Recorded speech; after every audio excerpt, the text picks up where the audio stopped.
ഇന്ന് തന്നെ ഡൗൺലോഡ് ചെയ്യൂ. കാണൂ നിങ്ങളുടെ ഫേവറേറ്റ് ഷോസ്. മോൾ ഇറങ്ങിയോ? ഇപ്പൊ ഇറങ്ങിയതേ ഉള്ളൂ. നന്നായി. അമ്മ മോളോട് ഒരു കാര്യം പറയാനാ വന്നത്.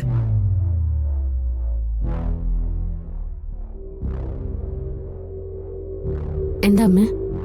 ഗൗരിമോളിപ്പോ വലിയ കുട്ടിയായില്ലേ? ഇനിയിപ്പോ ഈ മുറി അവൾക്ക് സ്വന്തമായിട്ട് കൊടുക്കണം.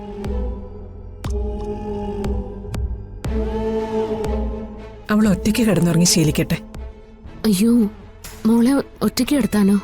അതിനെന്ത്, മുതിർന്നു കഴിഞ്ഞാ പിന്നെ കുട്ടികൾ ഒറ്റയ്ക്ക് കിടന്നുറങ്ങി ശീലിക്കണം. ജീവിതത്തിൽ എല്ലായ്പ്പോഴും നമ്മൾ അവരുടെ കൂടെ ഉണ്ടാവില്ലല്ലോ. നാളെ ഒരു ഹോസ്റ്റലിൽ ചെന്ന് നിൽക്കുമ്പോഴും ഒറ്റയ്ക്ക് ഒരിടത്ത് താമസിക്കുമ്പോഴും ചുറ്റുപാടുകളെ നേരിടാൻ ഒരു ധൈര്യം വേണ്ടേ? അത് കുട്ടിക്കാലത്ത് തന്നെ ശീലിക്കണം. അതൊക്കെ കുറച്ച് കഴിഞ്ഞിട്ട് മതി അമ്മേ. ഇപ്പൊ അവള് ചെറിയ കുട്ടിയല്ലേ. എനിക്കാണെങ്കി മോളുടെ കൂടെ കിടന്നില്ലെങ്കിൽ ഉറക്കവും വരില്ല. അതാ ഞാൻ പറഞ്ഞു വന്നത്. ആ ശീലം മാറ്റണം. അവൾക്ക് പഠിക്കാനും ഉറങ്ങാനും ഒക്കെ ഈ മുറി എടുത്തോട്ടെ. അപ്പോ ഞാനോ? ഇനി നിന്റെ മുറി ഇതല്ല. പിന്നെ സാധാരണ എല്ലാവരെയും പോലെ നീ നിന്റെ ഭർത്താവിന്റെ കൂടെ അവന്റെ മുറിയിൽ പോയി കിടക്കണം. അവനും അതായിരിക്കും സന്തോഷം. ഗൂഗിളിന് അതൊന്നും ഇഷ്ടാവില്ല അമ്മേ. രാത്രി കുറെ നേരം എന്തെങ്കിലുമൊക്കെ ജോലി ചെയ്യാനുണ്ടാവും. ഞാൻ എന്തിനാ ഒരു തടസ്സാവുന്നേ? ഞാൻ ഇവിടെ തന്നെ കിടന്നോളാം. അവൻ നിന്റെ ഭർത്താവല്ലേ? നീ അവനോടൊപ്പം ഉറങ്ങണമെന്നുള്ള ആഗ്രഹം അവനും കാണില്ലേ?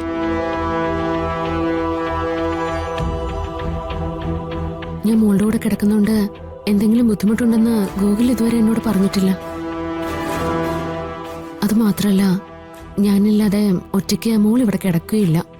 മോളെ, അമ്മയ്ക്ക് മോളോട് പറഞ്ഞു തരുന്നതിൽ ചില പരിമിതികളൊക്കെ ഉണ്ട്. എന്നാലും ഇനിയുള്ള കാര്യങ്ങൾ മോള് കണ്ടറിഞ്ഞ് ചെയ്യണം.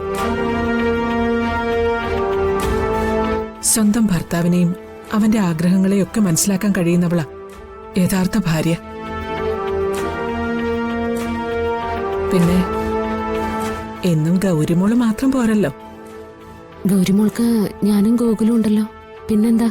നിനക്ക് കൂട്ടിന് ഗോകുലുണ്ട്, ഗോകുലിന് കൂട്ട് നീയും ഉണ്ട്. പക്ഷേ ഇവൾക്കൊരു കൂട്ട് വേണ്ടേ? ഒരനിയത്തിയോ അനിയനോ വേണ്ടേന്ന്. ആദ്യം മോളൊന്ന് വലുതാവട്ടെ, ബാക്കിയൊക്കെ അത് കഴിഞ്ഞ് ആലോചിക്കാം. അത് മാത്രല്ല, എന്റെ മോൾക്കുള്ള സ്നേഹം ഷെയർ ചെയ്ത് പോകുന്നതും എനിക്കിഷ്ടല്ല. മോളെ, അത് തെറ്റായ ധാരണയാ. ഇപ്പൊ ഇവള് കുട്ടിയാ. കുറച്ച് വളർന്നു കഴിയുമ്പോ ഒരു സഹോദരനോ സഹോദരിയോ ഇല്ലാത്തതിന്റെ ദുഃഖം ഗൗരിമോൾക്കുണ്ടാവും. അങ്ങനെ ഉണ്ടായ അന്ന് അവള് നിന്നെ കുറ്റപ്പെടുത്തും. അതുകൊണ്ട് നിങ്ങൾക്കൊരു കുഞ്ഞുകൂടി വേണമെന്ന് അമ്മയുടെ ആഗ്രഹം. അമ്മമാർക്ക് ആഗ്രഹിക്കാനല്ലേ പറ്റൂ.